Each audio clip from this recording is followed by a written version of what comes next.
ტექნოლოგიების განვითარებას თან ახლავს ენაში ახალი ტერმინების შემოსვლა. მაგალითად, როგორიც არის AI ციგნიერება. AI ციგნიერება ეს არის უნარი ეფექტურად ითანამშრომლო AI ხელსაწყოებთან. არა მარტო იმისონა თუ რომელ ღილაკს უნდა დააწვე, არამედ განშის უნარის განვითარება თუ რომელ სიტუაციაში რომელი ხელსაწყო უნდა გამოიყენო. ინგლინგის ხელოვნებისა და დიზაინის კოლეჯიდან პროფესორმა რიკ დეგანმა და პროფესორმა ჯოზეფ ფელერმა კორკის საუნივერსიტეტო კოლეჯიდან გამოარჩიეს 4 კომპეტენცია, რომელთა გამოყენებითაც შესაძლებელია მაქსიმალურად კარგი შედეგის მიღება AI-ის ხელსაწყოებთან მუშაობის დროს.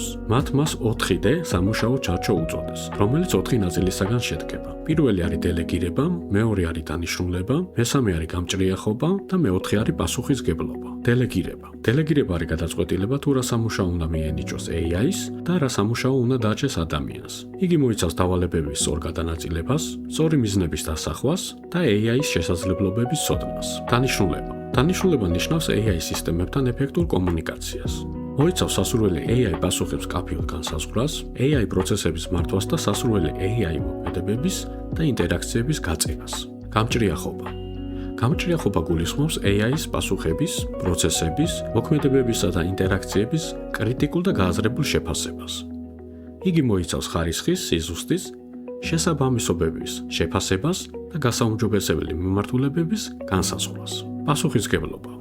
პასუხისგებლობა გულისხმობს AI-ის ეთიკურ გამოყენებას.